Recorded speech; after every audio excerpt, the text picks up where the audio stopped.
Rame kali ini pulang kantor, orang-orang juga kayaknya sedang mau pulang.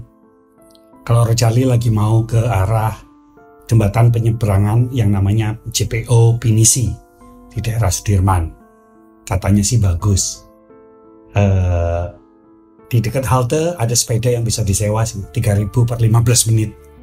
Tapi Rojali jalan kaki aja dari halte busway Gelora Bung Karno, melewati orang-orang lagi istirahat nih, orang-orang pulang kantor, menuju halte Sudirman Karet atau Karet Sudirman, di mana itu JPO itu tergabung di sini, tergabung sama halte Karet Sudirman.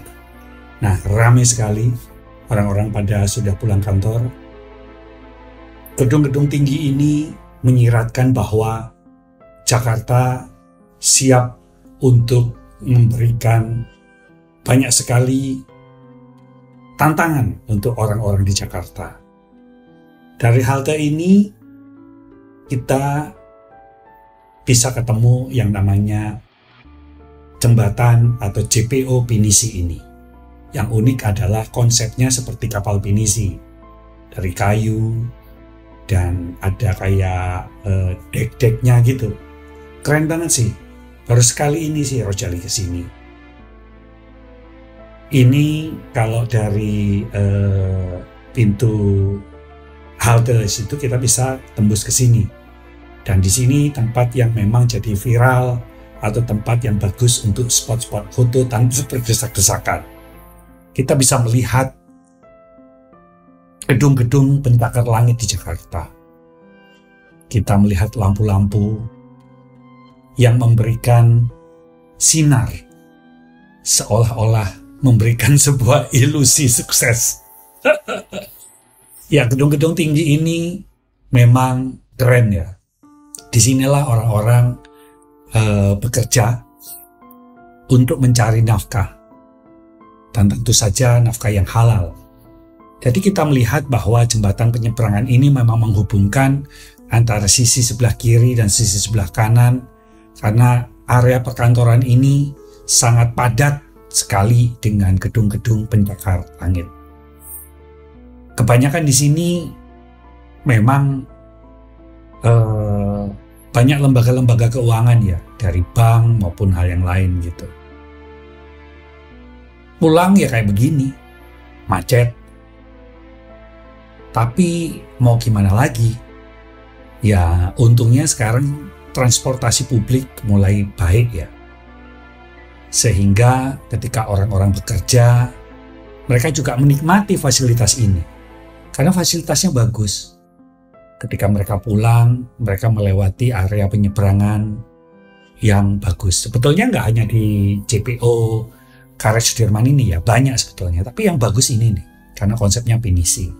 Kita bisa melihat gedung-gedung tinggi, orang-orang berlalu lalang. Mereka ketika pulang mungkin memikirkan bahwa masih banyak pekerjaan selanjutnya. Masih banyak permasalahan-permasalahan. Baik terhadap permasalahan atasan, permasalahan terhadap teman, permasalahan tentang status pekerjaannya. Dan ini Rojali suka melihat orang-orang yang berlalu lalang. Karena inilah rakyat. Inilah bangsa Indonesia yang terdiri dari berbagai kalangan. Kerja ini belum tentu semuanya bekerja tetap. Ada yang kerja kontrak tentunya. Ada yang mikir gitu, kontrak gua masih dilanjutkan gak ya? Tapi setidaknya jembatan pinisi ini sedikit memberikan sedikit memberikan keasikan dalam menunaikan pekerjaan-pekerjaan dan karyawan-karyawan itu. Gedung-gedung tinggi itu semoga menjadi sawah-sawah baru, sawah-sawah modern yang dapat digunakan untuk hal-hal yang baik bagi warga yang bekerja di sini.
Halo, ketemu lagi dengan Rojali kali ini.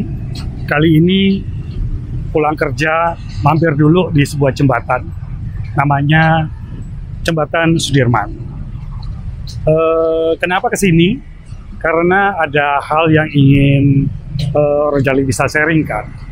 Di mana di daerah sini, ketika dulu Rojali selalu berkeinginan bahwa suatu saat Rojali pasti akan bekerja di gedung-gedung tinggi yang megah di metropolitan ini.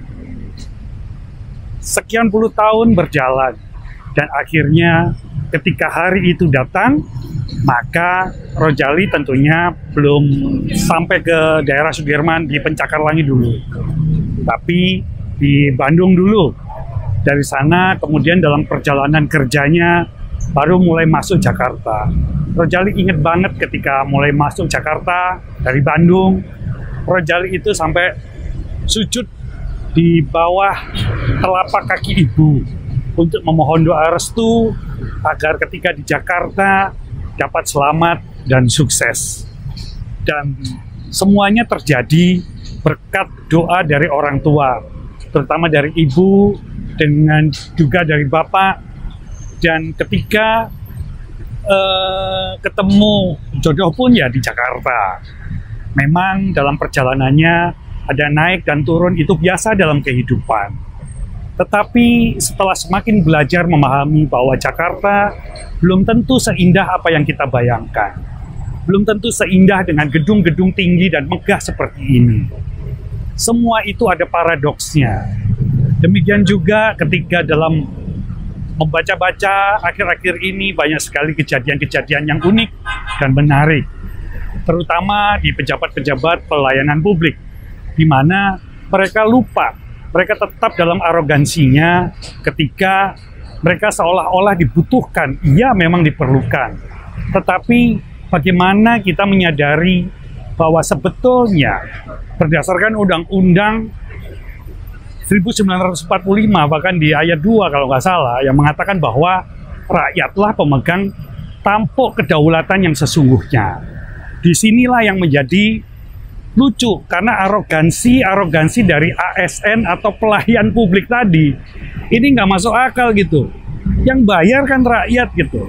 Lalu kenapa mereka masih berusaha melakukan pungli, mereka melakukan korupsi, mereka juga seolah-olah mempersulit apa yang harus dilakukan oleh mereka. Oleh karena itu,